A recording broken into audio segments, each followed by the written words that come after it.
some people think if they're doing the right thing, and at 44 years old, I have a lot of friends now that have younger kids or kids in middle school and high school where they're all day they're going dropping off the kids to the school to the sports after doing this and this and this, and they have no time for themselves. They're not making like love to their wives. They're not, going to the bar or whatever. They're not doing anything for themselves. They're not going to the gym, and it's just like all day, every day, you're living for somebody else, even if it is being a dad or a husband or whatever.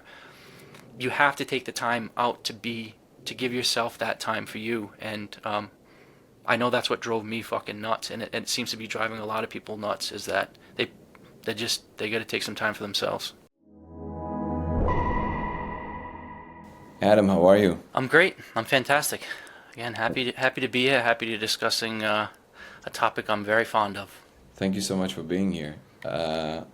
Adam Butler is the author of Butler's DMT Field Guide, and when you reached out to me, and I immediately jumped on the opportunity because both in the way that you were speaking, and also what you were speaking about, obviously resonates with me very deeply. So I immediately jumped on the opportunity to interview you about your book and about your life story. So thank you so much for doing this. Well, thank you. Thank you. Uh, Honestly, the time and energy you're putting into this project is fantastic. Thank you so much. I appreciate that.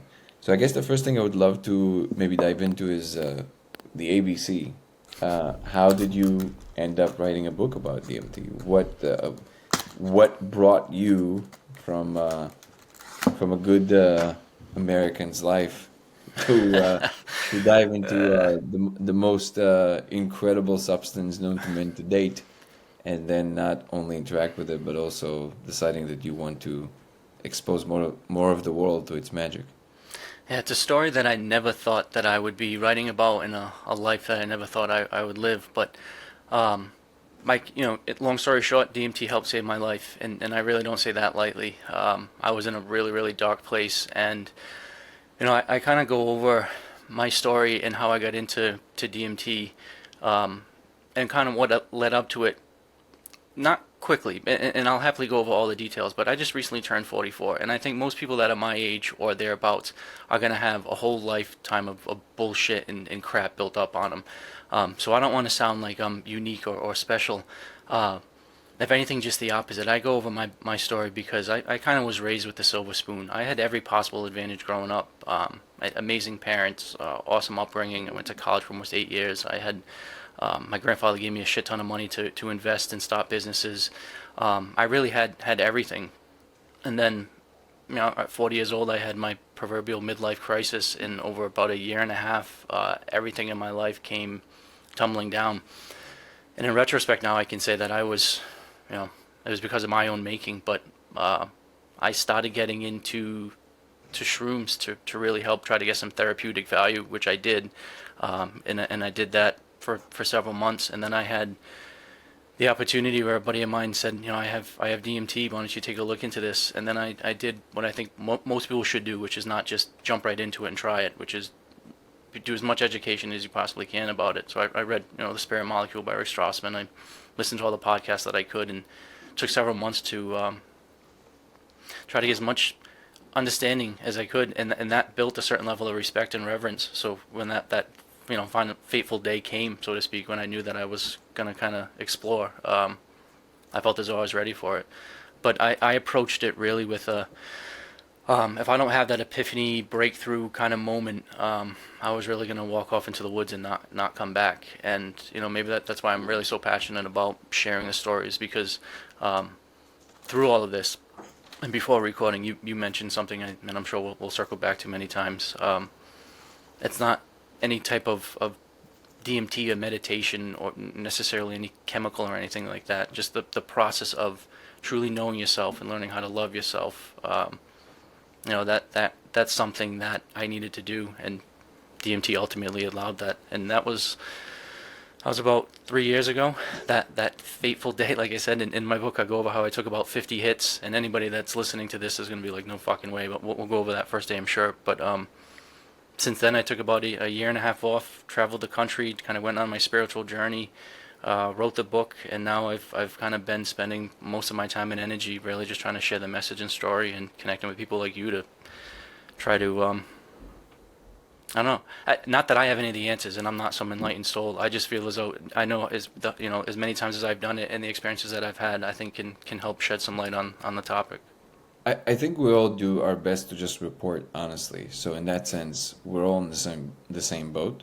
But each one of these perspectives plays a role in a particular set of other points of view. So certain people would say certain things that mean something to certain people and mean less to other people. In this case, I think that the reason that the pertinence and the importance of this topic of not just healing through psychedelics and through meditation and the more, I guess what we call the more Eastern approach in general, which I would actually put psychedelics in, because especially with mushrooms, they have a much more of a kind of like a Zen approach to teaching humans. But more than that, there's an opening there, and we talked about this a little bit off camera, to a new understanding about what the world really is. So all of these factors that and all these facets that we see that are happening with people, using psychedelics to overcome addiction, using psychedelics to heal their traumas. All of these things seem to be part of a larger occurrence that is there for a reason. It's almost like we need to be of a certain state as humans to enter a new kind of understanding about something, whatever that is. And we can talk about what it might be, but for the relevance of this conversation, and don't feel the need that you need to rush through it. I would love if you expand on that. Um, First of all, how do you go from, like, what is that moment where somebody just tells you about mushrooms? What do they say to you that convinces you? And then when you go through these 50 hits, first of all, in short, was the 50 hits were with a vape pen, or was it with like straight up with powder that you kept on reloading? So that first day was with a battery rig. So it wasn't a cartridge, which I do make, and I think that's probably the easiest way. But it was I think it was called like a green ooze rig, and it had a little cup, and you were able to put actual crystals in the cup. Otherwise, yeah, I mean, in order to hit, to light the lighter even after 5, 6 hits would probably be difficult. So it was easier with this rig setup, and I did have pretty much as much as I wanted. So imagine you talking to let's expand the circle of interest. If we're gonna be talking to what we would dub psychedelic people, they would just be like either nodding their heads or have a lot of their own thoughts. It's like, well, actually, also all of these things, right? If we're talking to people that are not psychedelic people, but they tried either psychedelic therapy or they already entered the space, they would have certain reverence, they would have certain, like, they would immediately connect to the subject matter. My interest is always expanding the circle of interest. So let's pretend, for all intents and purposes, you're talking to my sister. My sister is as far away from these things as you can possibly imagine. Okay, um, what kind of things? How would you tell your story in a way that would say to someone like that, "Hey, you should really look into this," and not in a matter of convincing them, but in a matter of like, what details would you share specifically? Because we can always frame everything in infinite number of ways, right? How would you frame this conversation if you're sitting for dinner, you were invited for dinner at someone's place, they're into this, their family members are not. They're not against it, but they're not into it. What do you feel would you say that to get them a little like make the water a little more lukewarm for them to maybe put a toe in? What would that be? I smile because this is like the perfect question for me because this is my family. So this is what I've done truly for the last 2 years. So put it into context. I have a beautiful sister who is a couple years older than me. She's an amazing mom, a fantastic teacher, just this beautiful example of what a powerful woman. But she does not do any types of psychedelics. She does not smoke, marijuana. Really, I say kind of straight and narrow. That being said, she drinks quite a bit of alcohol and uses multiple prescription, pills. And I'm not saying anything against her. If she was sitting right here, we'd be able to have this open conversation. That's what she uses to cope with. But it's a yeah. So there's a conversation of how do you open up that door and expand the conversation, and then how do you also differentiate between natural plant-based medicines and becoming more connected to yourself, and then doing other things like alcohol and pills, which are, disconnecting you with yourself. But then also not only having my sister sit at the table, but, throw my parents on there. So when I went on, when I was really kind of going through my darker times, I took several weeks to travel. Well, I spent over a year and a half on the road, but I was that first kind of pulse out. I went out from Rhode Island to California and just lived in my car and traveled around and went to all these different national parks and whatnot. But my mom was on the phone with me almost every day, um, trying to talk me off that proverbial and literal ledge. And so she's somebody that's been able to kind of come around to the benefits of plant-based medicines and DMT in particular. So how I would first, start the conversation is approach it with an intellectual curiosity of don't take my word for it, but listen to the data points from other people. And I think we're at this amazing point in time where you have the Andrew Gallimores, you have the Dr. Joe Dispenzas, you have the Rick Strassmans, you have some colleges like Imperial College and some great PhD and postdoc students that are working on this.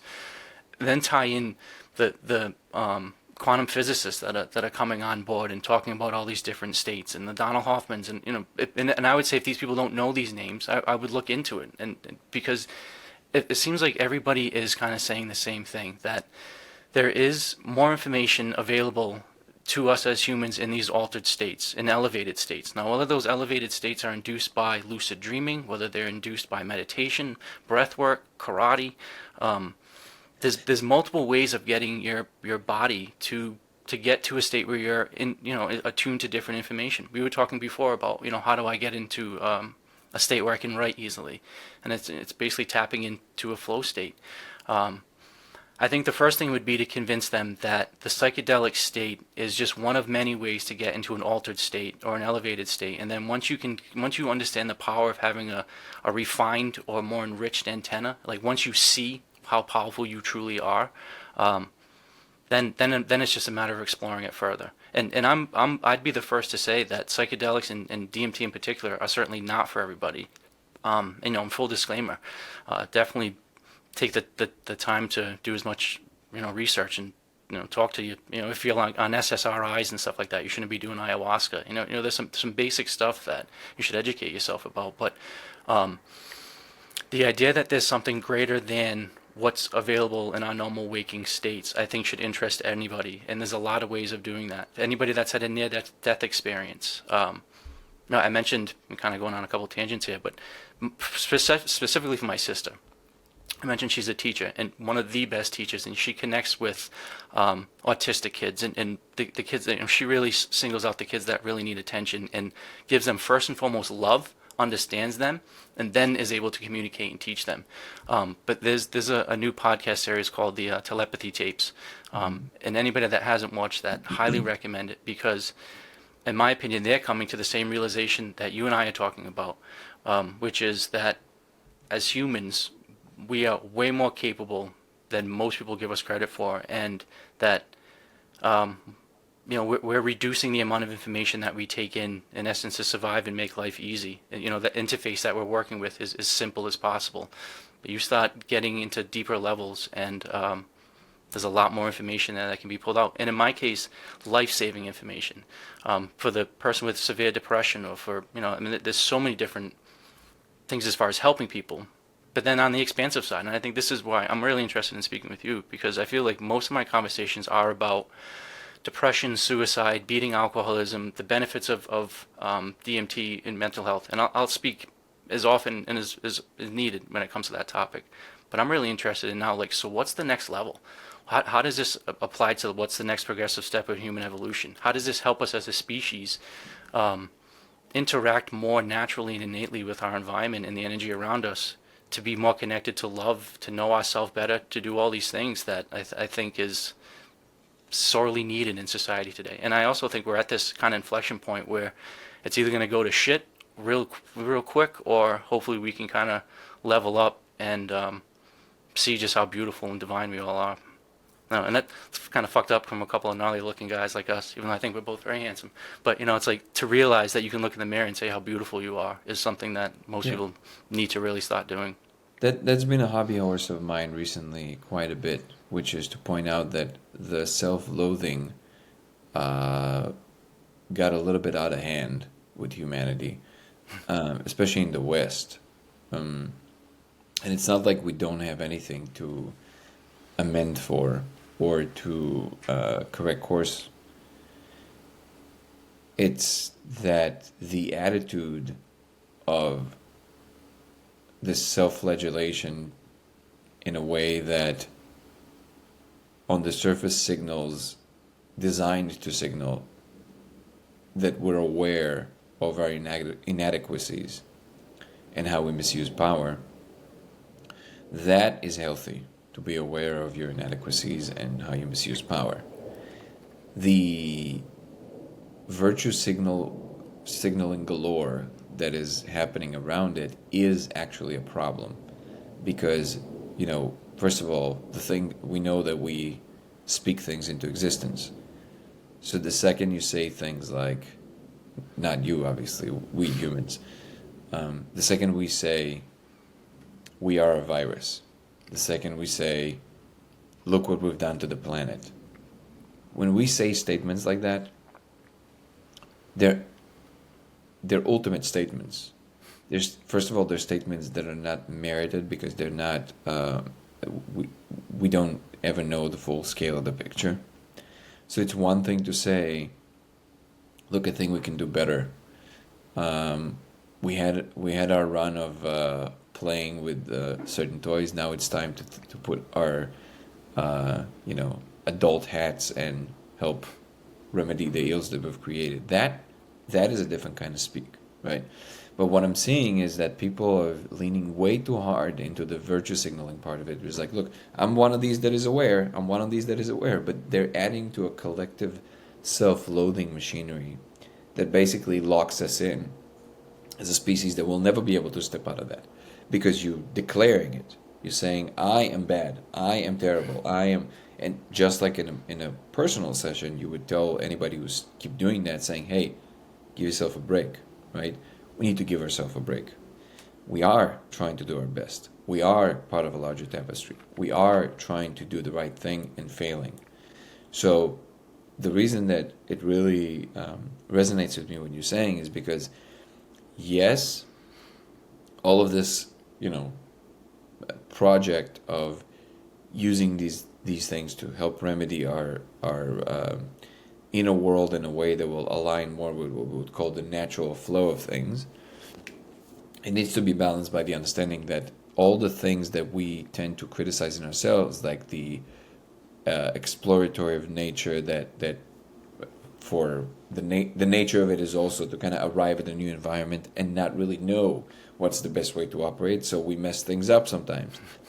That is part of the function that nature placed us squarely exactly to do just that. And we need to figure out a way to utilize it in a way that is more balanced with the rest of the stuff that it's doing. But because it has a lot of energy and it has a lot of potential power, when it arrives at the scene, it disturbs the system to some degree, and eventually it will balance out. But the recognition, to me, the important recognition, is that's just how nature works. When the solar system was being created, the amount of violence in the solar system was off the charts, right? Things were colliding with each other all the time. Planets didn't survive more than a few 100,000 years before colliding again with some other celestial body and then, trying to reform again. That's just how the solar system was created. And that's how everything is being created. It's coming out of chaos. Then you have a more stable state that is arising to a certain amount of time. Recognizing that, to me, is actually the deepest understanding that can lead to the feeling that we're linked with everything else, even amidst our own, what seems to be a catastrophe, right? So all of that being said, I think that when you bring information of that kind, you're saying, I'm not special, right? But your perspective is, excuse me, let me drink a glass of water. It's from all the smoke yesterday. No, it is. It's Yeah, kind of no, crazy. yeah. So, Glad you're here, man. Honestly. yeah, yeah, yeah. So when you saying that, you're not special, what's special is that no one has arrived at that and the understandings that you arrived at exactly how you did. And it is perfectly positioned to spark the interest in the exact sliver of the population that it needs to. And that's the thing that I would emphasize more and more. So I want to do that. How did your life look before? And I know that this is a large part of it is also what the book is about, right? But how did your life look before DMT or before your experiences with these other realms? And how did it look after? And what is it in it that you feel that actually changed it from one to the other one?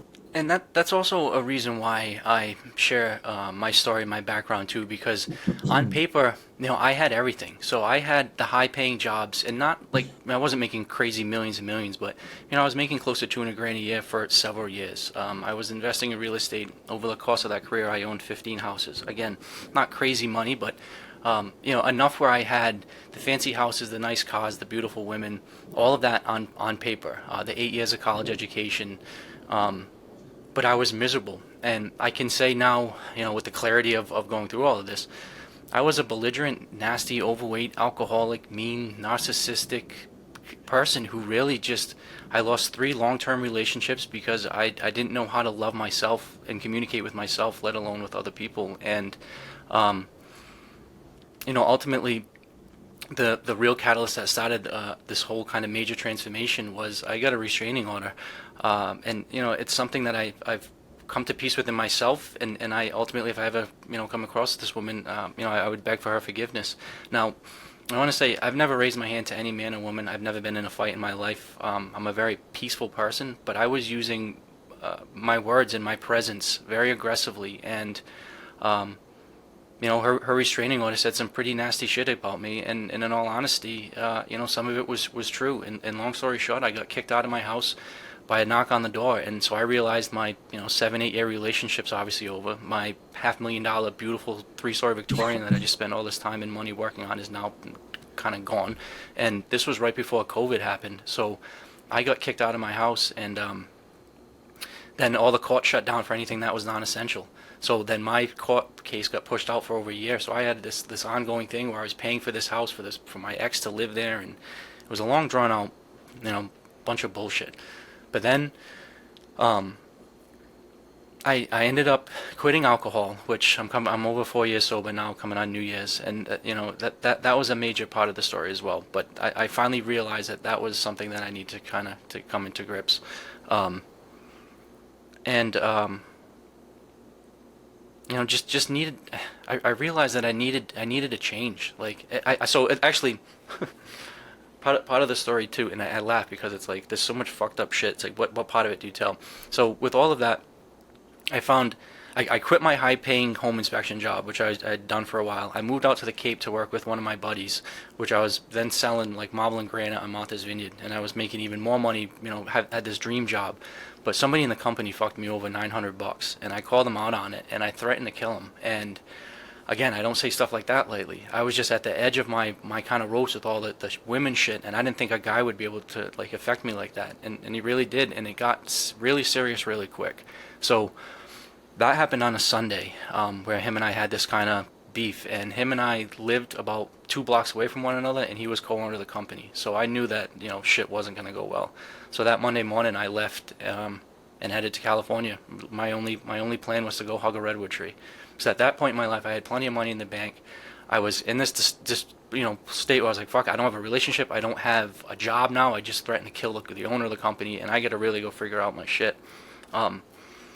So it was this kind of weird combination of this rich white boy from New England with every advantage possible, but had this self-destructive kind of everything all crumpled all at once, and that's when this realization of, all right, I need to figure out something. As I'm looking in the mirror, being like, I have every advantage possible, and no excuses for me to fail in any way. But here I am, a complete mess. And like I said, that's when I started getting into shrooms. And I was pushing it at 3, 4, 5, 6, 7 grams. So not like these historical doses, but enough where I was getting comfortable in the psychedelic space, and I was comfortable with doing that shadow work. So and I think that's a big part of how do we put everything into perspective. And it's not beat yourself up and constantly bring yourself down, but it is the ability to put these aspects in the negative parts of your history, your trauma, your past lost, all this shit that was going on in my life. I really needed to confront it. And I say often it's very hard to lie to yourself when you're looking in the mirror on 5 grams of shrooms. And it's like, you can lie to your therapist, you can lie to your family and friends, you can lie to anybody, but you can't lie to yourself when you're deep in a psychedelic state. And that was really the catalyst to get me to have that comfort being out of my normal sensory kind of space. But then, like I said, I knew that DMT was going to be something special and something different. The fact that it was endogenous, so obviously anybody into DMT, that's a word that should be known and researched. The fact that it is produced naturally in your own body, so that really attracted me to it. And yeah, like I said, that first day, the sum of it is, and it's gonna kind of sound corny because it's like a Ram Dass type sounding phrase, but after it all, I realized that I just needed to be really here right now. I couldn't worry about all of the past bullshit. I couldn't worry about where my future was gonna go. I was blaming outside people for my internal problems. Like I was looking for all of this outside shit, and once I quieted all that and was able to kind of just really be like, oh, you've got to just control this every second.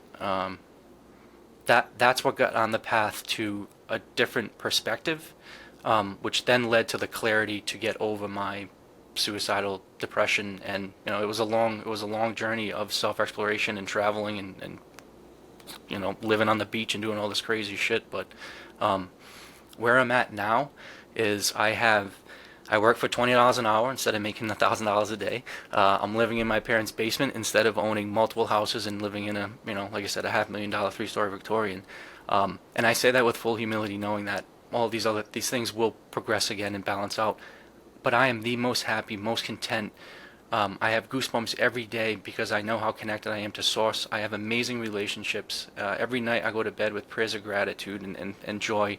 I wake up every day excited and to explore what this world's going to be. And now, honestly, every sip of coffee, every bite of ice cream, every time I make love to a beautiful woman is, it's a second, every day is a second chance. And it's all because of that perspective shift. Now, if anything, I'm in probably the toughest spot in my life financially and materially and just like so I'm either going to come out looking like a genius or looking like a complete fuck up. I really think hopefully at the end of this it'll all be more genius style, but it's like I know that now I am on a path where I can't get a knock on the door and have my sense of self get taken away like like anybody else can. And if anybody thinks their job or their relationship or their health or anything in life is that secure, I mean, you just had to relocate because of a forest fire that is dislocating hundreds of thousands of people. It's like you don't know when life is going to throw you that curveball. And I know now that I will be self-aware. I'll try to explore myself as much as I can every day, all day, and just not live a shit life. So that was a very long answer before No, and after DMT, but I mean, it's the answer you gave is perfect because it gets into the not just the details of what you've experienced, but you carry the you carry the pain of the transformation in your voice, and there's an attempt there to find balance all the time, and that's amazing. That's the thing that needs to come through. First of all, it takes a lot to just be very open about these things, right? And the fact that what you're saying at the end there, which you wake up now with complete surrender to source and the feeling of connection, and every single moment it means, well, the world. I yeah. mean that's literally the most beautiful thing anybody can hope for, and in the time period that you're describing, that's outstanding. Maybe it's because the world requires that we don't really have that much more time to keep, um, going full throttle till we run out of road. So the correction has to be quick, and it has to be effective. And it sounds like you allowed the correction to happen in your life very quickly and effectively. And like you said, either you lose everything or most of it in because of a issue with a big issue in a relationship, or because of a forest fire, whatever it is. The physical world, is completely unstable, and the only thing that is stable is your sense of what you really are, your sense of self, and the fact that ultimately that sense of self is illusory, but the connection to what actually emanates out of us every single moment that gives rise to the next moment, that's the thing that is always there. And that's the thing that when you connect to it, you don't have the same kind of concern about what happens in the external world. That's why, the practice of meditation, and you put a monk in isolation, the monk doesn't care. They would be in complete bliss. It makes no difference whatsoever. I mean, if they're, well trained. But that's really the thing that people need to understand. And the first step along that path is to remedy all the attachments, and the biggest attachments are the ones that we're addicted to. And it doesn't have to be substances. It can be toxic relationships. It can be certain facets of ourselves that we glorify when in fact they're completely transient, and they're not really. They're very, very surface level, like our egos, for example, like how much we love ourselves, not in the deep sense of love, but like how much we love the little things that we represent in the physical world, like the kinds of clothes you wear, or the amount of money amount of dollars you have in the bank, the things that you feel that when you're going to show them to someone else, they're going to glorify you for 2 seconds. 2 seconds after, even if they felt some impressed by whatever that was, they don't remember who you were, because they have their own life concerns. And that's the illusion. The illusion is that we always think that society really cares about what we have and how we look and all of that stuff.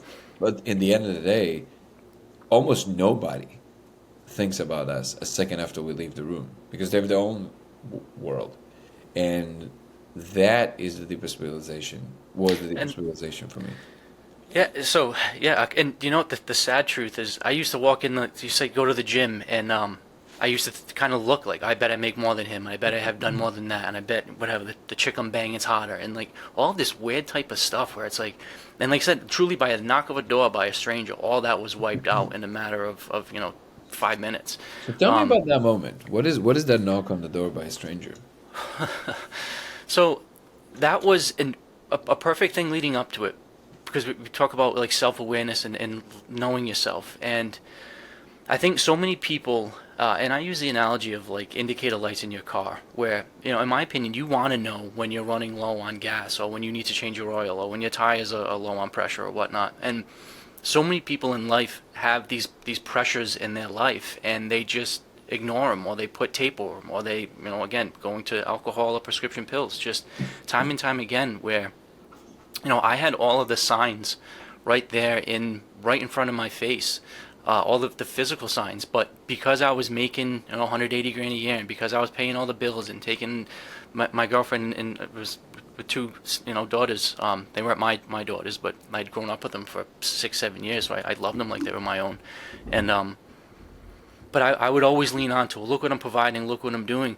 But I would wake up in the morning with bourbon in my coffee, and be miserable all day, and come home with a six-pack on the way home, and thinking that, well, if I'm just providing, that I'm being a good man, and I wasn't. Honestly, I was just being a fucking just nasty person. And I knew, so this is kind of one of the things where money isn't the issue, alcohol isn't the issue. I had a very bad interact or a relationship with both of them. So I knew that I needed to quit drinking, but I just didn't have the balls to say that to myself. And with this particular woman, she clearly knew it as well, and it was kind of like, hey, you need to stop drinking. And with anybody, you can't tell anybody to stop drinking. That decision really has to come from within.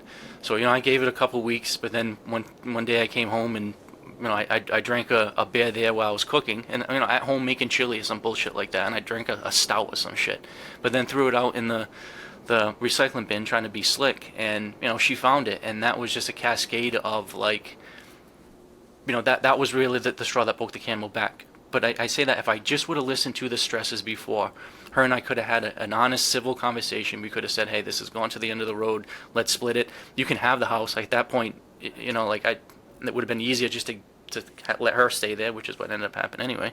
But yeah, long story short, that relationship should have ended, and I just kept holding on to it. And in her defense, I don't know of any other way other than the intervention that she had, which was to get the police and ultimately the state involved, which is to get this drunk, angry, nasty, belligerent man away from her and her daughters, who she just said, I don't want to be with you anymore.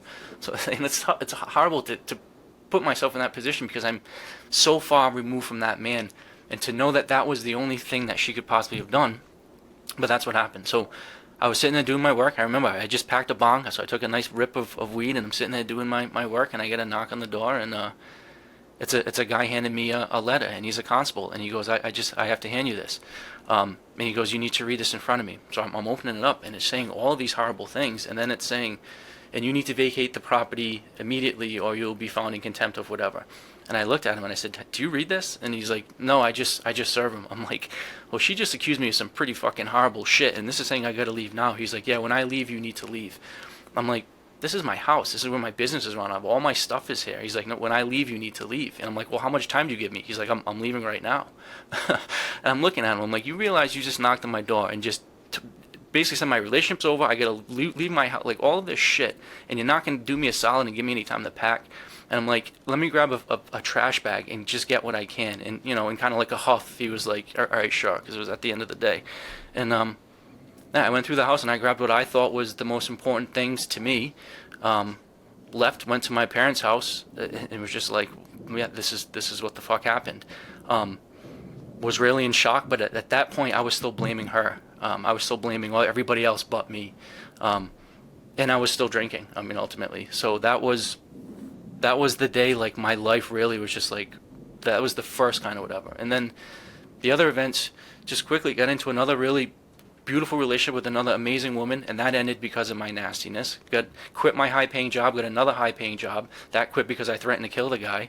And it's like, that's why I was sitting there looking at all this shit, being like, well, what the fuck? Now I'm 40 years old, college educated, I had $100,000 given to me when I was 18. I've got all these things that anybody else should be thriving, and I'm sitting here drunk, hungover mess of like whatever. And that's when I really realized I needed to have a change. And unfortunately, there were a lot of beautiful people in my life that were trying to help me and trying to hold a mirror to me and to tell the truth in a very loving way.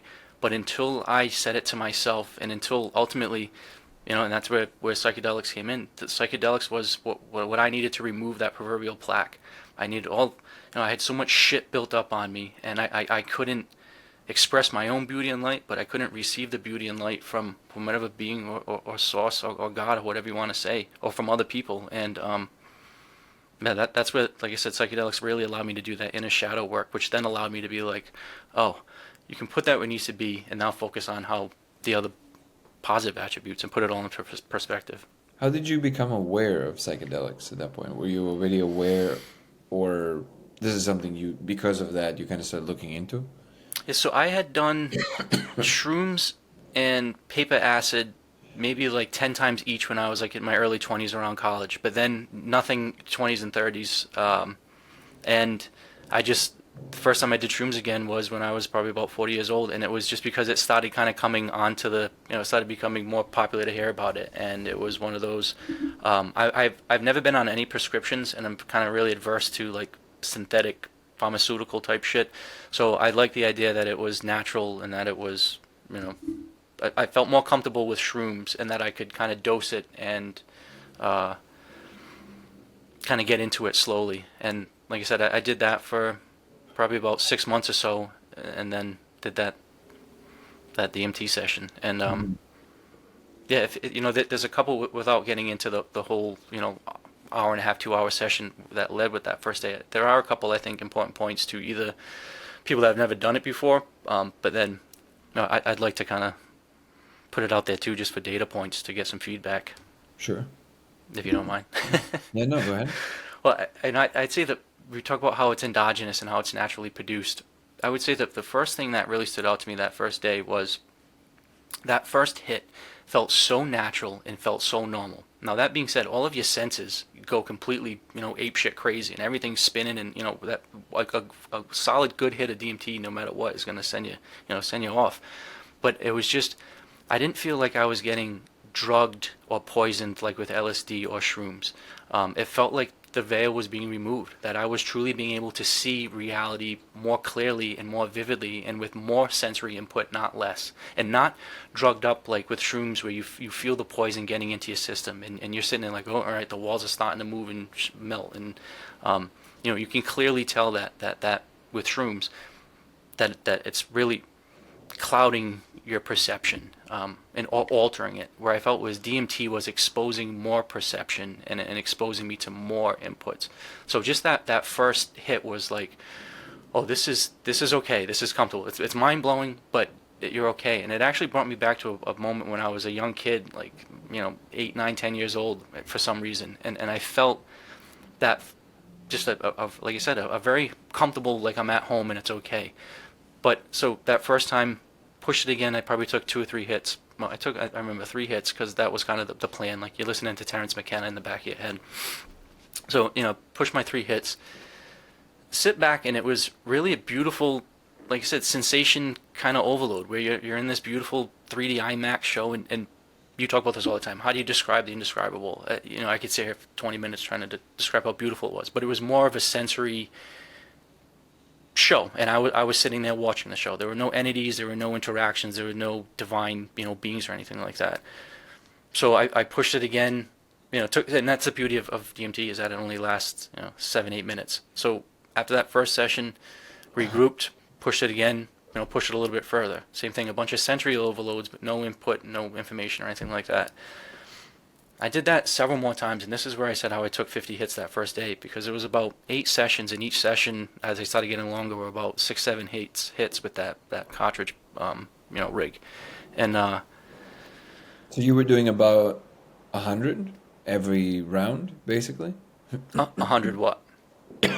Grams? I never measured. So I never weighed it. It was always, so like even in my book, I try to describe it as like peppercorns or like BB size.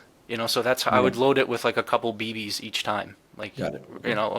3 or 4 BBs worth.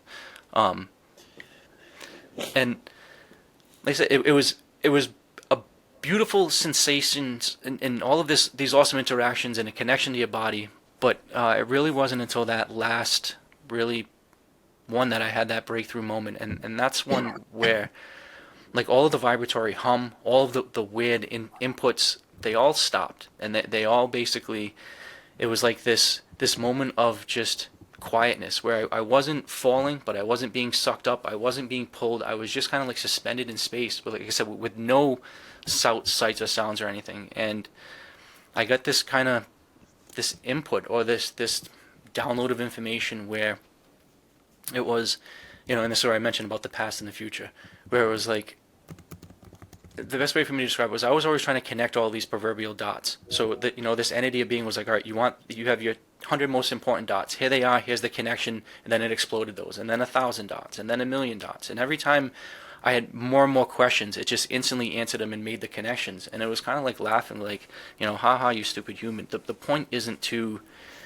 connect the dots. It's to enjoy the space between the dots. It's to enjoy the the quietness between the beats, and it's to really be here now and to be right here. And it's a very simple concept, but it was enough for me to really wake up after that and be completely changed in how I was perceiving what I needed to do with my time, energy, and how I was expending so much beautiful energy externally when I needed to keep it internally. And that's where I was able to start seeing the resolve. And then from that kind of day, it was certainly not all my problems are fixed. If anything, it was more, now there's a spotlight shining on all the shit. So now it's like, no job, no relationship, no house, no whatever. It's like, oh fuck, like what do I do now?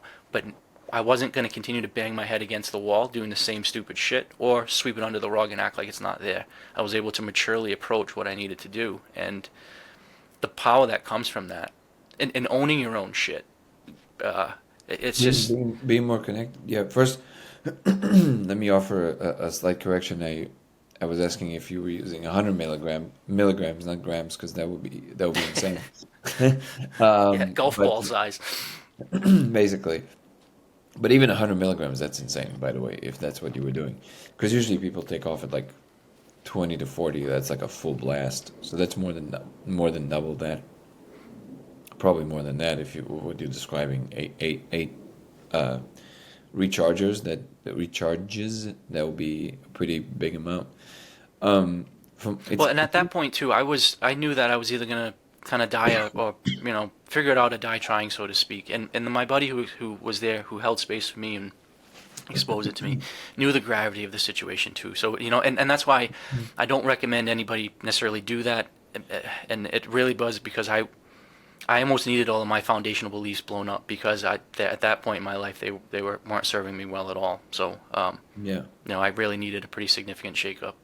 So what's interesting to me is that when DMT lifts that veil, it lifts it to something that seems to be more mechanical than what you would call spiritual. Like it's more like a mechanical world, right?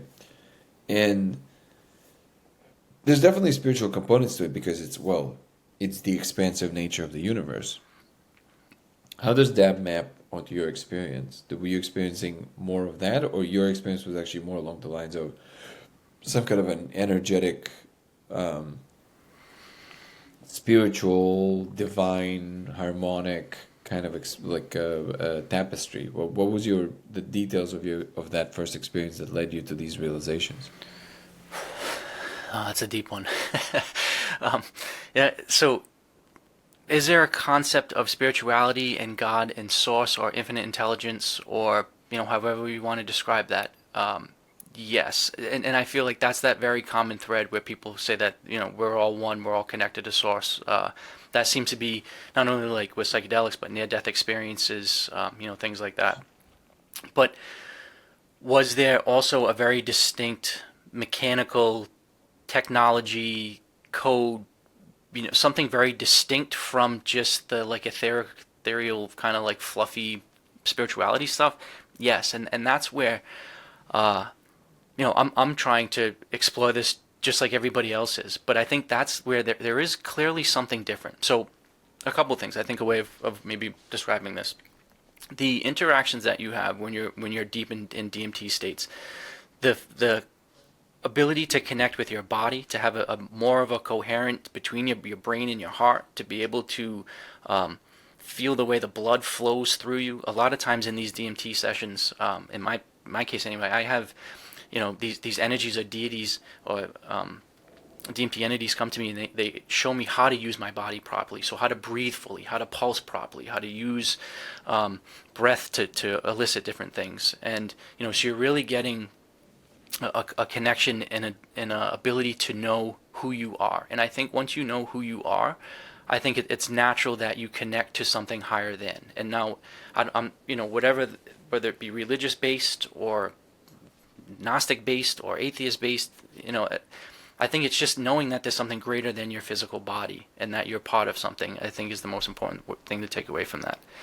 The difference with DMT, and I think this is Gallimore's big point. This is a point that you're trying to make, and it's something that I'm trying to kind of like differentiate when the difference between spirits or cryptids or aliens or something like that is that these DMT entities in this DMT realm does seem to be specifically and uniquely its own and its own thing, and it's not like I don't know. It's beyond spiritual. It's almost I don't even want to say greater than, but it's a different thing. It's a whole different.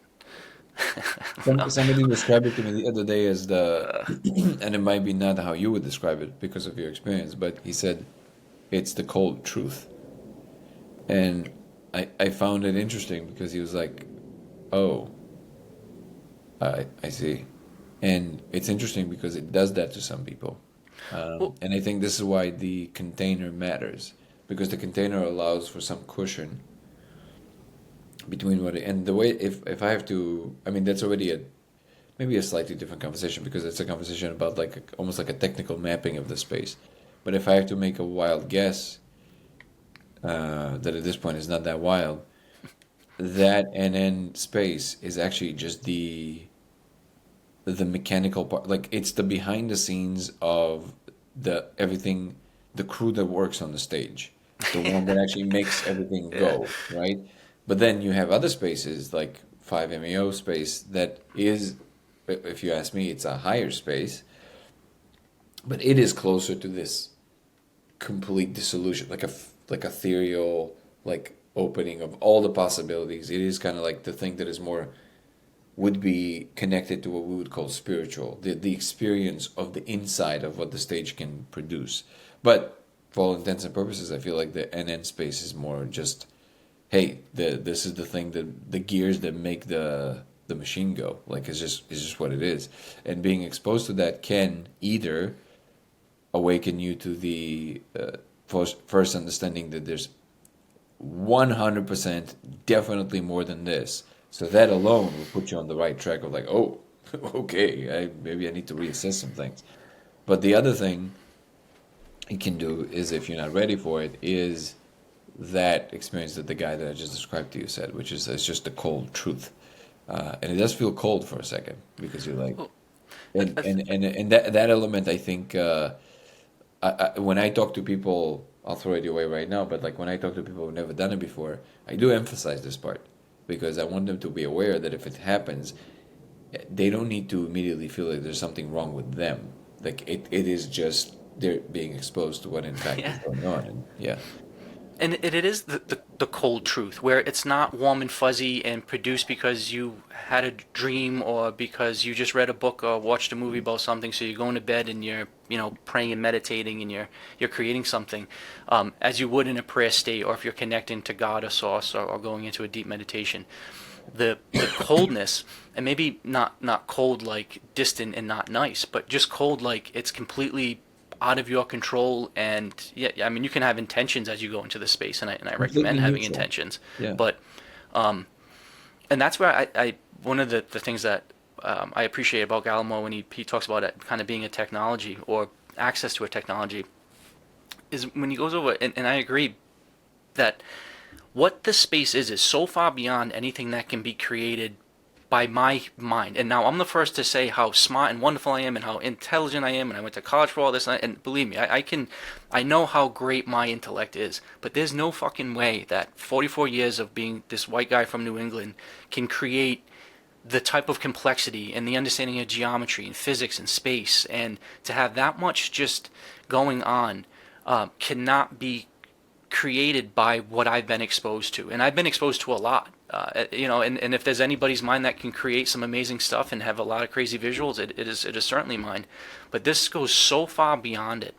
And then the crispness and the clarity and the precision of everything, as it's so moving and so complex and so dynamic, but it's so precise and so just beyond the melting walls when you're on shrooms, where you're like, oh no, I know that's the wall, and I know my sensor, I'm seeing it through my eye, but it's melting because I've got shrooms going through. The psilocybin is affecting me. This is not that. This is like, oh fuck, like what is this? And I think the excitement of it is once you've been there and once you've seen what you've seen and understand that this realm is almost there and it's always there, even in non-DMT states, it's something that you take back with you, and it's something that makes that's why part of my life is so enjoyable to get through, because I know all of this magic is constantly all there, and it's just a matter of just a DMT blast away. Yeah, and to that point, I feel that as you were talking, it kind of came to me that I think that what feels cold is the neutrality. Mm. Neutrality feels cold to us. You can feel it in the matter of factness of things feels impersonal, and impersonal feels uh, it's difficult for us to handle because it's almost like karma is not somebody sitting with a chart and registering what you're doing right or wrong. Karma is just the state of affairs, and there's a certain shape to the world. And when you perform an action, it is part of a particular shape of the world. But the nature of the shape is such that when you perform that action, it you move the shape, you move it this way. So then the state of this part being up is the state of this part being down because of the nature of the position of the shape. So if you perform this action and it does this, it's not like somebody wrote somewhere that you need to end up here or there, is that you're now here because of the nature of the shape. That is the state of affairs. That almost feels like the ultimate. I think the best analogy is the difference between contracts between people and a contract that you would sign in the crypto or in the crypto through a blockchain, right?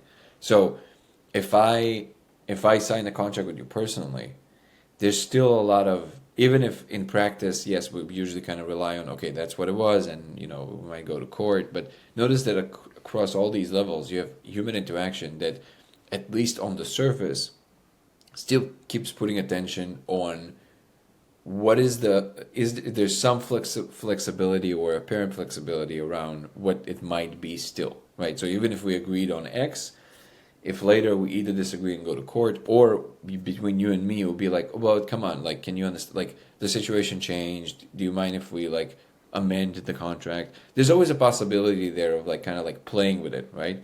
And that feels warm and fuzzy because even if we disagree, there's still the apparent possibility of us changing course according to what I feel now, right? If you have a blockchain contract, no one cares.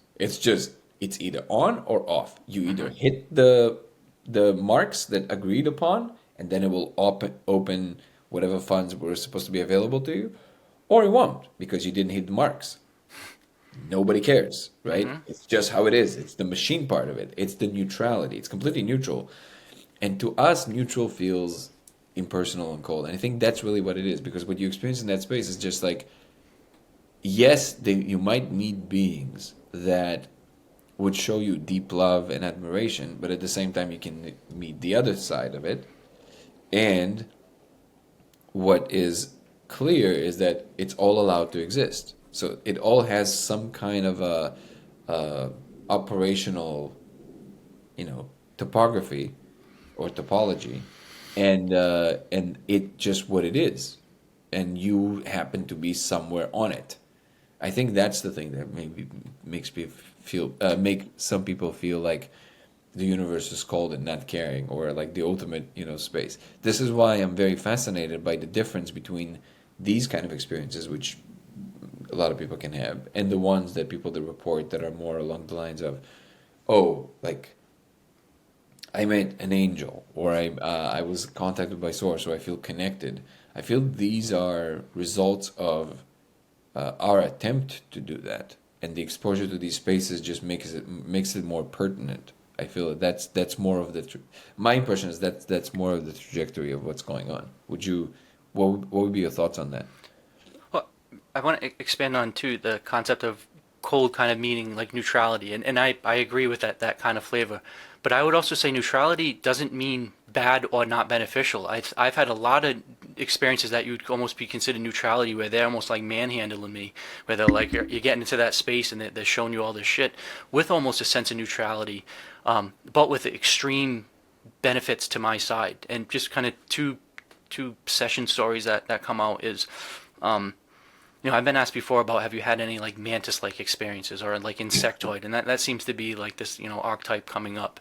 And They're the I management company, from what I understand. what's that? They are the management company, from what I understand. Well, I guess it kind of comports with what I'm going to say. Yeah. Um, and this is somebody actually, when I said I went to college for almost 8 years, so I was an entomologist. So I studied insects in my younger years. So if there's anybody that's into bugs and can speak on this behalf, it is I. And these beings do look physically kind of insectoid, but I've had a couple interactions with, I would say, that type of like feel to them, where we were very matter of fact, like showing you how to use your instrument. Showing this is all right. like you have no idea how amazing this is. You're using this at a volume of 10, it can go up to a volume of 1,000. You think there's only 10 knobs, you've got a million knobs. And really kind of like matter of factly like go in and show you how to use that body. And so with almost a sense of coldness and neutrality, but coming out being like, man, that guy just gave me the guidebook on how my body works.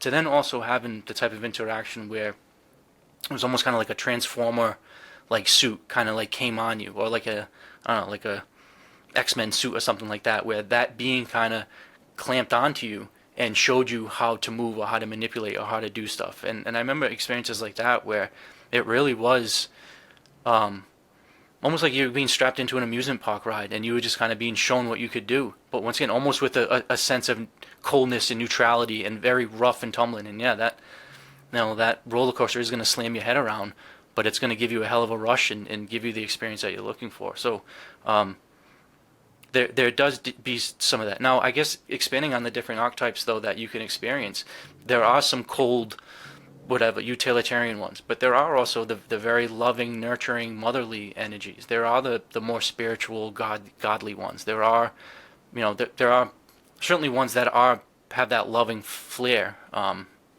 to them too. So it's not all cold, but it does seem to be very that shit's going on no matter what, whether you're there or not. It's happening. Mm. It's wonderful that you're here, but it's okay if you're not. Pretty much. That's the sense that we celebrate that you're here, but if you wouldn't be, it's totally fine. That And that, that's the part that kind of I think it's beautiful. I think it's the ultimate realization, which is like, thank you for being here. It's awesome. and they do Don't get your almost. head wrapped up in that, because if you wouldn't be, it would be just the same. It's like Yeah, but I'd like to think though that, and you said how you appreciate your vessel, so your mind and body is clearly a container that can handle DMT. As many times as you've done it, and clearly mine as well. And I remember when I first started kind of doing it, I use the analogy of like being, you know, like an animal on display at a zoo, or like if you were to go into, you know, if you were like a firefly in a dark field and you were to flash, and then people would know that you were there. It was almost like you would do this DMT, and you would get into this space and break through, and then they would see like a human consciousness popping up to this realm and being like, oh, look, there's one, there's one. And after a while, it became, I was welcomed into that space. So they were celebrating my return, and it was like, oh, look at Adam's back. And I do feel like over the, you know, and I've done it now hundreds of times, over the progression of all of these sessions, it went from being looked at with kind of a sense of awe, and then being welcomed into the group, and then being, you know, accepted into the group, and then being shown kind of back of the house stuff, and then being shown like, and the best way to describe it is like the younger generation of that, to then, you know, more pleasant interactions to that, you know, I guess one of the ultimate ones that, and I guess over the most recent history, I've had kind of two main branches that have happened with some of my sessions that I'm trying to understand and put into context. Is I did have one interaction where I felt as though I was interacting with my future self. Now, again, that archetypal, it wasn't me with a longer beard or me just looking like an older man. It was just a very clear feeling of, like with all those other beings and entities, I don't know what the fuck they are, where they came from, are they spirits, gods, I have no idea.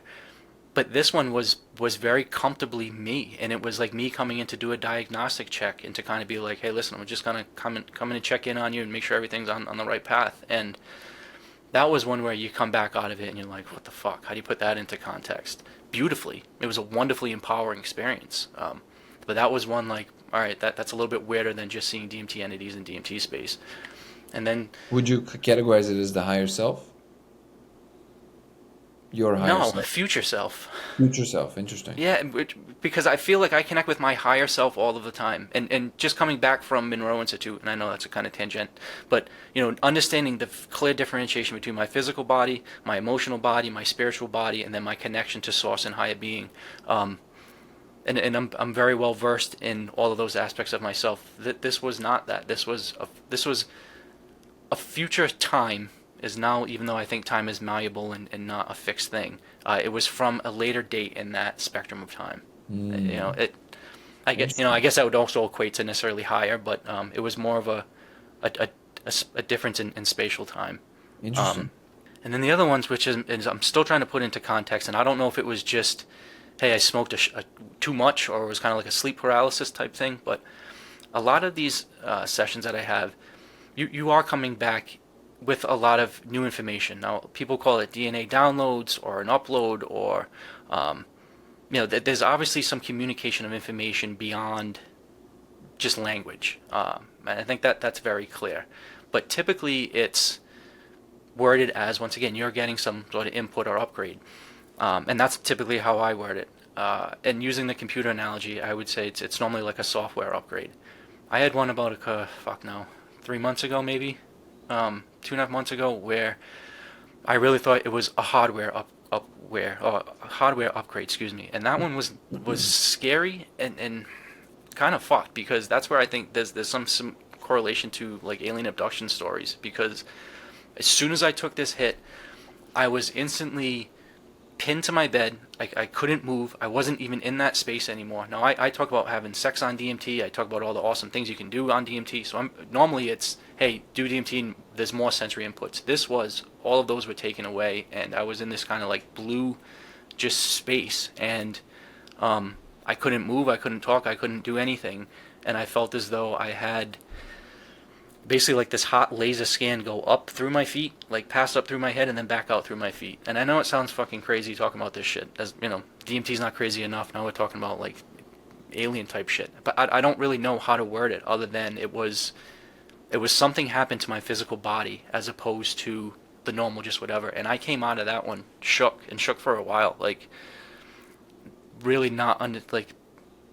The lessons learned are always pretty hard to put into context. This one really was just what happened, because I lost control of my body. And that was the first time in my life I've ever been restrained. You know, like I said, I've never been in a fight. I've never been whatever. And that was what was a little bit just disconcerting about it, was that I lost control over what I could do, and it was kind of panicking. But then when I came back, there was nothing negative. There was no like sexual type thing to it. There was no pain. If anything, I felt like I was upgraded again, like a hardware upgrade. Like I got something put into my physical being or body, whether it be my antenna was tuned up or I got a neurological upgrade or something. But and again, I think you were talking about in one of your last podcasts, maybe it was Zoltan, about it's not to try to have stories that are one up one another, because that's certainly not it. It's really to try to understand what that experience was. But of the hundreds and hundreds of times I've done it, the fact I interacted with my future self that one time, and then I've had this weird thing that where I don't know, something came and interacted with me that was physically pinned my body down and did something to it that has never happened again since. Wow. Yeah, sometimes these things, I mean, with all my explorations, it became clear that sometimes, I would say even most of the times, you would experience like a lot of the similarities and stuff, but then the ones that are truly, truly like, they move the dial also in the physical space, they are very rare. Most of them are just kind of showing you all kinds of shit. And sometimes it's completely random. They're just like, "Hey, did you see this?" Like, oh yeah. It's like a funny story. Like my fiance, she was under the weather for a while, and then for a while, like she was like 2 months, like constantly sick and all that stuff. And then she's like, "Okay, I don't know what's going on. Maybe I'll go into the DMT space to see. Maybe they have some advice for me." So she goes in, and then she sits there and kind of looks like this, and then after she's done, I'm like, "So how did it go?" She's like, "Well, basically what appears that I was in this disco hall, and somebody was like, just a knee with a skate came to me, and then the knee had these like twisting what are they, pom poms." And it was just like going. That was the message she needed. The message she needed was a random knee in Yeah. in a disco hall. It's going. Well, sometimes when you get these deep, like, ontologically changing events, like sometimes actually when I go, and I think, again, having intention is really important. I typically pray or meditate or set my space for 20 minutes to a half hour before each session. But, yeah, you never know what's going to happen. You really I don't. mean, it can do things that if it Oh, but sees that you're willing to play, it will show you things that you're just like, what the, like it swapped people's faces for me one time in the room. Like straight up, they look like the other person. Like it just does things sometimes, and you're like, But, whoa. well, I lost my train of thought. I got it back now. It was that sometimes with all these deep, profound ones, like it's almost like you want just the nice like 3D IMAX show. Like a couple of times I've gone into it being like, all right, listen, I don't want to interact with aliens. I don't need to see my future self. I'm not looking for a diagnostic check. Like I just want to see some fucking colors. And almost kind of like because sometimes it is hard to put into context. And as much as somebody that's comfortable going into that space, and I think this is a conversation that, which is why when you quote unquote found the code, or as you're creating, conversations around this topic, and I mentioned about the telepathy tapes, and I think this all kind of goes within it. If or the UFO disclosure, right? If this comes out to be true that there is other forms of life, like all of this means, if any one of these things are true, we have to have a complete rewriting of our history, and we need to have a different game plan for what we do for the future, personally and collectively as a The second society. part, yes. The first part, I don't agree with that. I think that whatever is true about the world will not be replacing everything we know. It will have to connect to everything we know. Otherwise, the whole thing was for nothing, right? And that doesn't make Right? any. How did I say it? No, not well. You said we have to rewrite the whole Oh all well, the history. well, Yeah, only because remember the true history as opposed got it, to got it. what was So force put a fed new us by context to the school. history. Yeah, yeah, sure. I think it's just that the tendency. I'm not necessarily saying you're doing it, but there is this tendency of people to kind of go and say, now we have to like reformulate everything. Everything we know is wrong.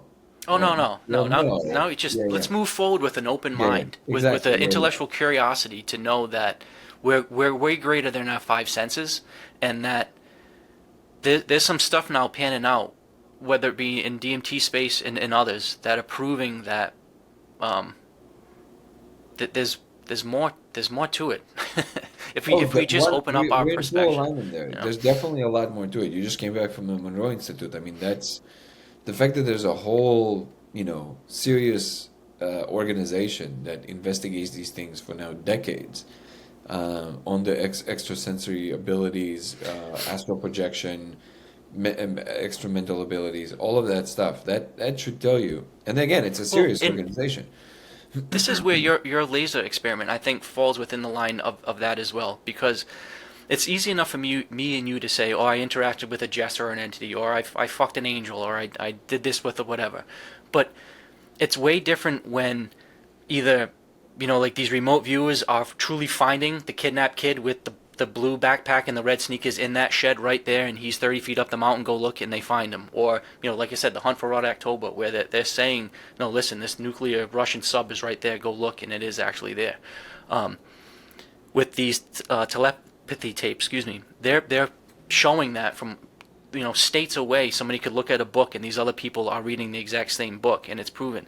And I think what you're proving too is that this isn't like look into the laser. It's there. You can see it. He can see it. She can see it. And in full disclosure, I haven't done it yet. It's on my short list of things to do. Sure. But hearing the authentic stories of how it's been told and why people are looking into it. I don't have any doubt that what you're seeing is there, and I haven't heard anybody, even as a critic, say that what you're seeing isn't there. And it's like, if indeed that is the case, then what does that mean? And I don't have the answer for that, but that's a pretty deep existential, ontological, use all those whatever fundamental concept words, but it does make us have to take a look at things a little bit deeper. How we interact with other people, with our planet, with ourselves, with consciousness, with all of that, with DMT entities even. Like, Well, at least this part of the conversation, for me, is pretty straightforward. The answer is pretty straightforward. If the whole thing is a software, it makes sense of all of these things. The extrasensory perception, the ability to astral project, all of it. Because then what your consciousness is one unit within this infinite informational space, computational space. So you can definitely untether yourself from these definitive physical elements that we call our bodies, and you can go somewhere else because you can travel through the software. So it doesn't. If you are software, then it makes sense of all of these things, right? It's very easy to see. So then, No, again, this is just for me. I'm not expecting anybody to accept what I'm saying, other than keep exploring. But to me, I asked, and then not immediately because I think there was some deliberation of whether that's allowed, and it wasn't that clear because they never had a situation in which they actually had to ask themselves that question because it was, I guess, positioned in such a way in which most people didn't ask that question seriously, experientially. But then they showed me. They're like, yeah, that's how we do it. That's we're running this substrate. So yes, for all intents and purposes, we are simulating you. That's what it is. So now they're not simulating the outcome, and they're not simulating your decision making mechanism. They're simulating the environment only. And that's the whole point, to see what happens. So you're a complete black box to them. So what you experience as free will is completely intact. It's still exactly how you would expect it to be if you would be living in a regular physical world.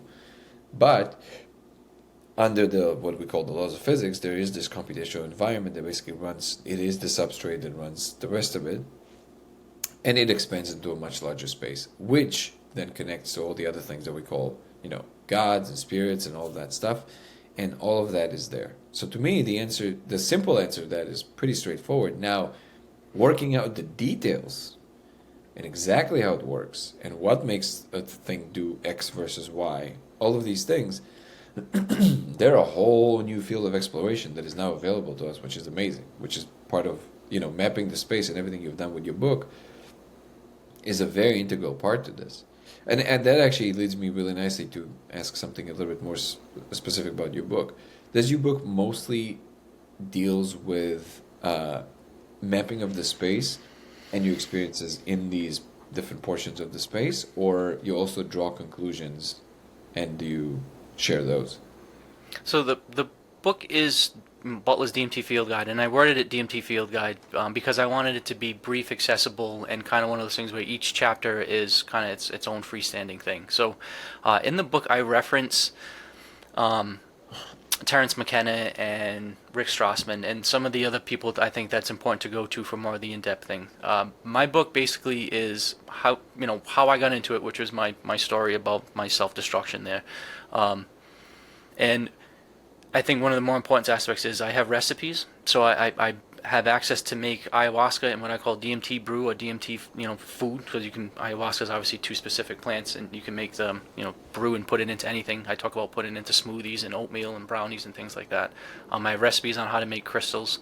I have a chapter titled Transcendental Sex, Art, and Science, DMT in the Bedroom, Art Studio, and Research Lab, talking about so how can these things be used in addition to therapy and getting through mental illness.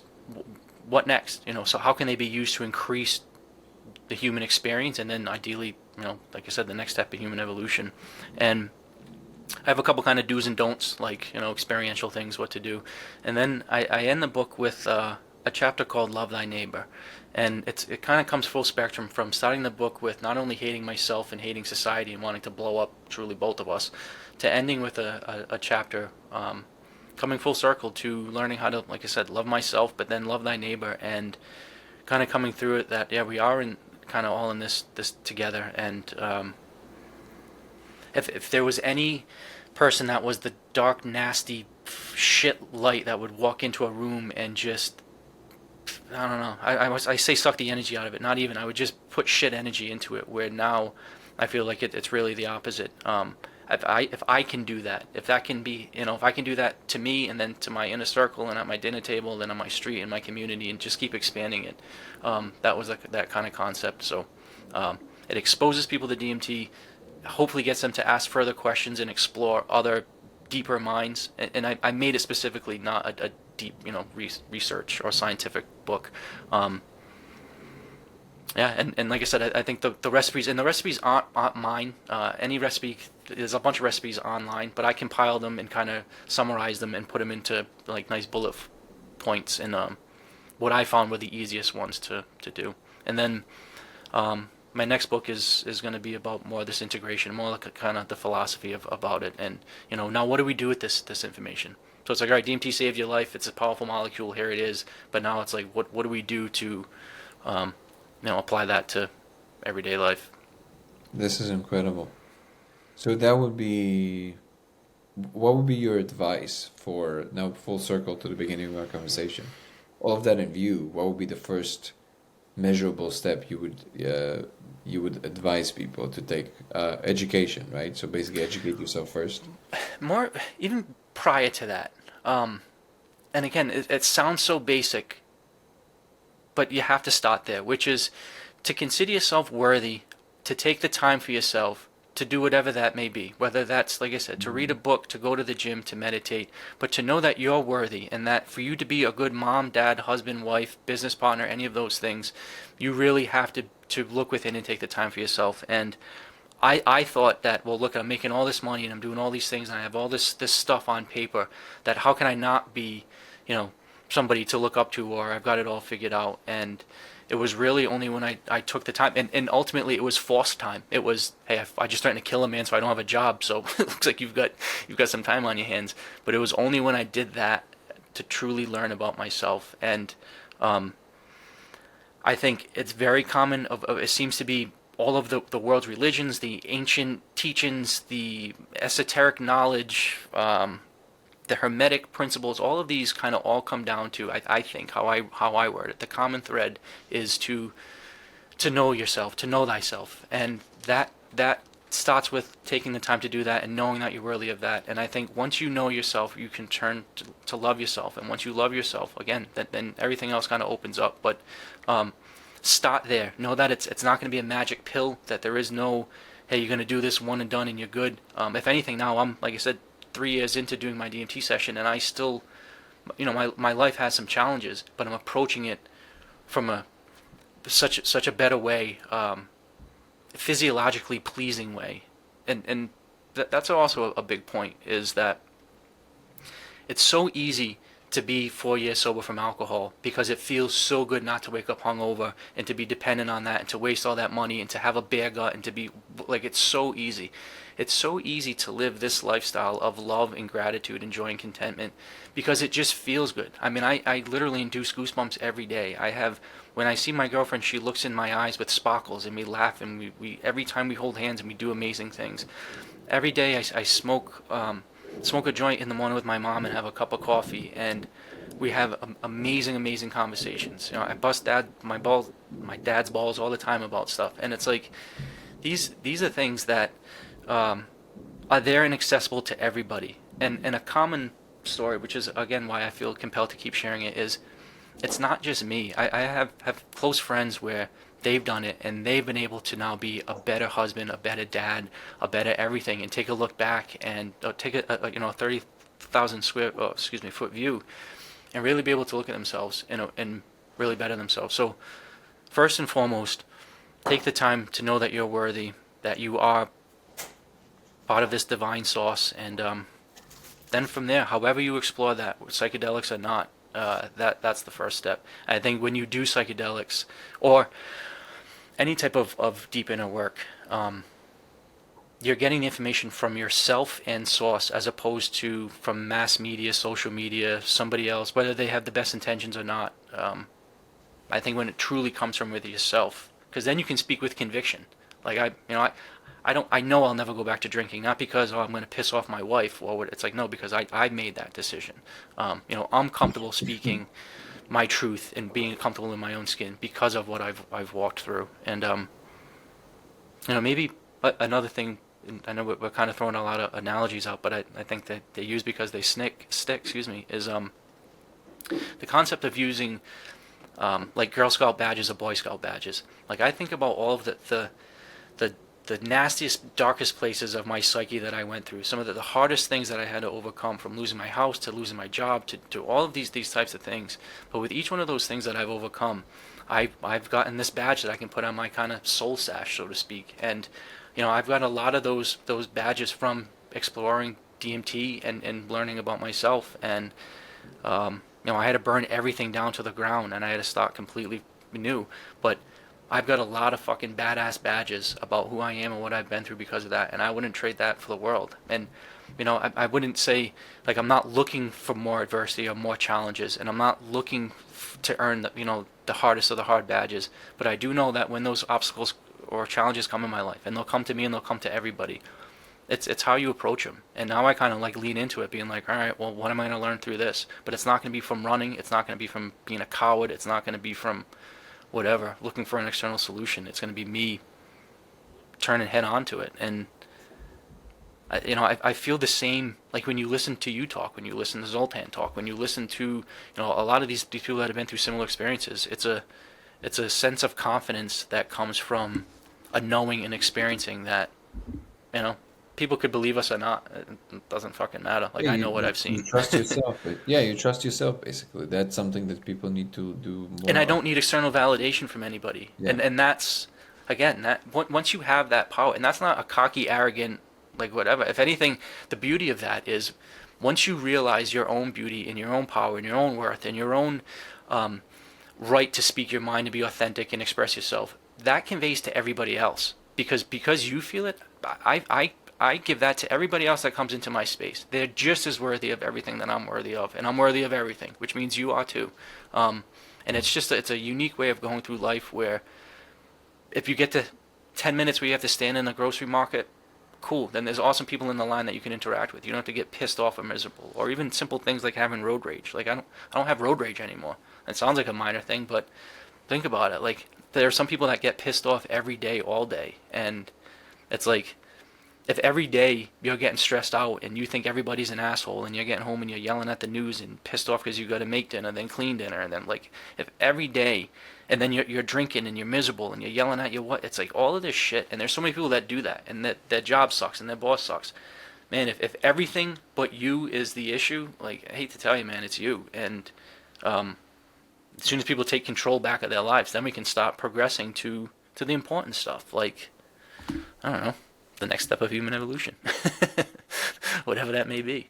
What a beautiful way to end this podcast, brother. You are I love this. You're a fountain of wisdom, and you're very honest about your trajectory and how you went about it.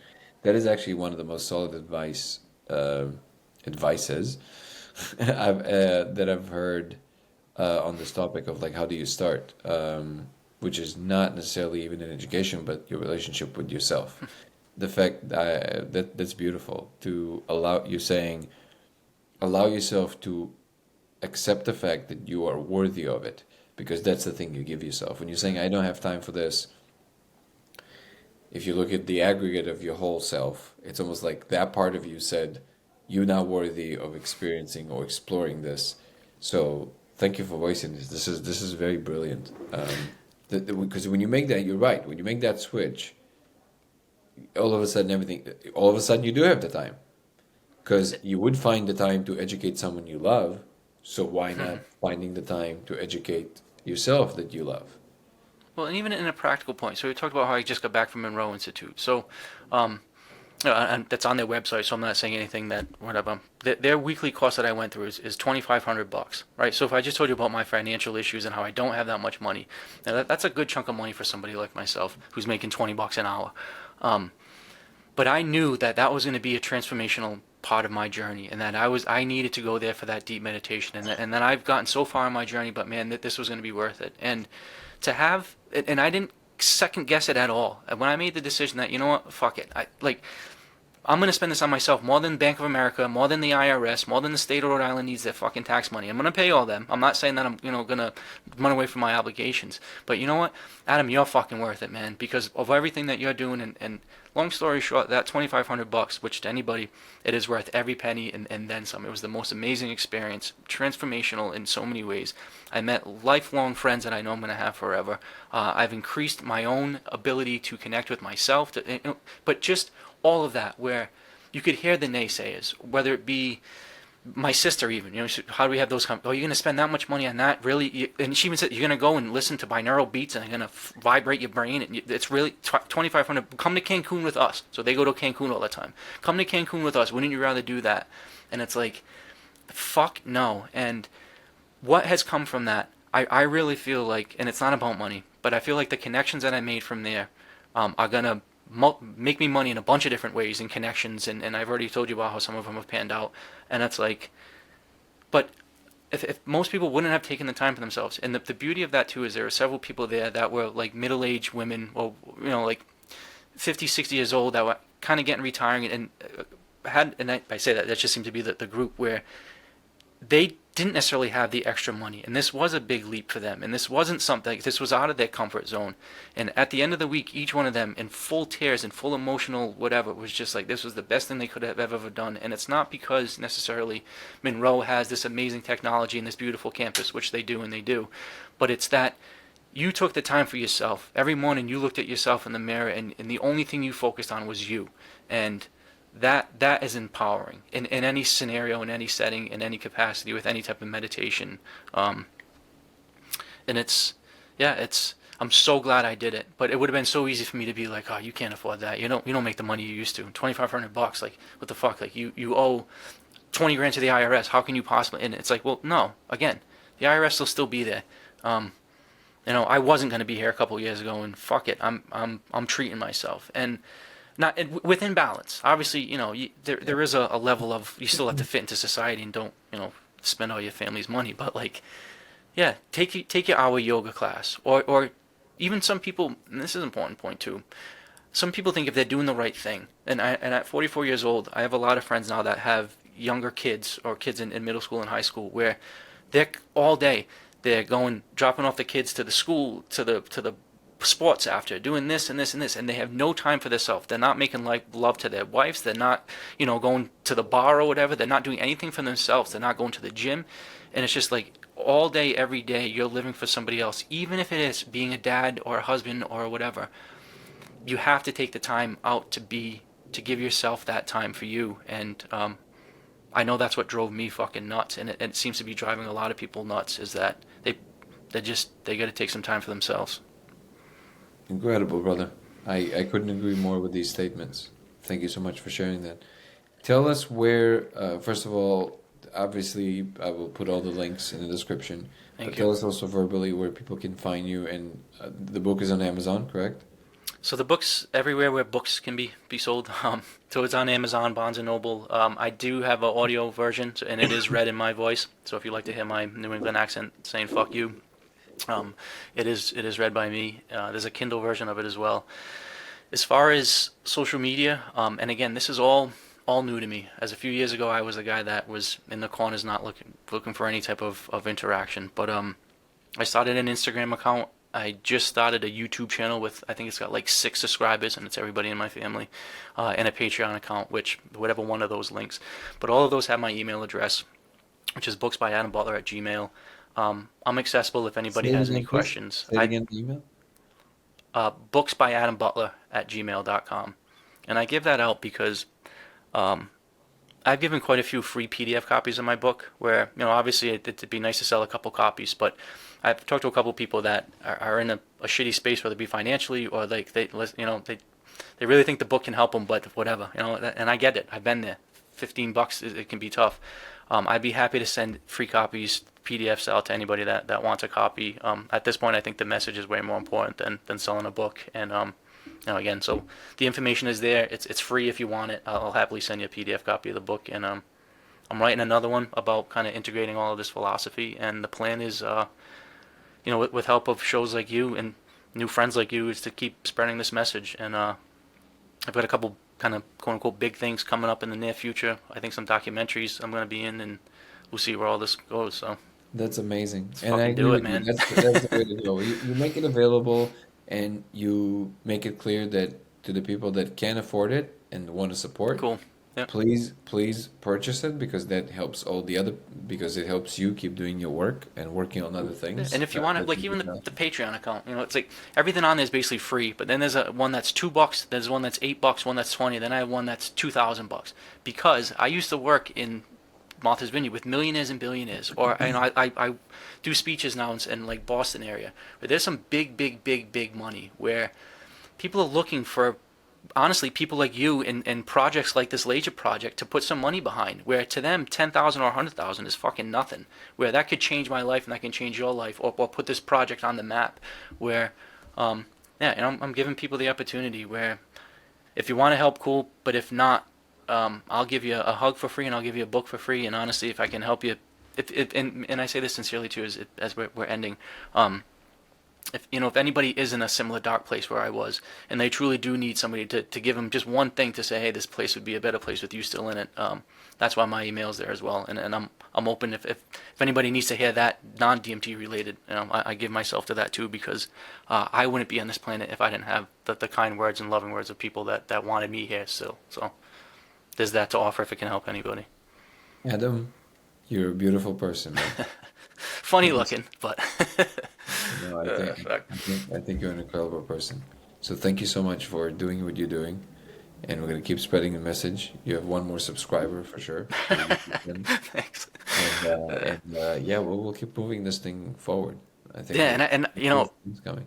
whether I get my own laser, and I know you've made it very easy as far as getting the parts and how to order it, but whether it be me and my girlfriend doing it here in my own space to experiment it, or heading out your way or whatever. But I'm constantly traveling. I constantly want to. I still am got you. roaming, I and got you. I got you. Don't worry. You got it. I definitely want to. I want to be a part. And I feel, and I don't say this in a like bragging way. I know that my mind and body is a vessel that can handle DMT very well, and I'm very comfortable navigating that space. And I have no wife, no kids, no job, no like. My plan is to really travel the world, understanding altered states and elevated states of consciousness, and help the research in any way that I can. And I'm very confident that your name in this project in 2 years, 5 years, 10 years, will be a big part of the data, point. And I want to be a part of it because I think it's important. It's whatever. We need open minds, and we need more people to approach this with the right attitude. And open hearts. And open heart, Which especially open hearts, which which may I know sound you're- woo-woo, corny shit, but honestly, this Oh. means nothing if you don't have that.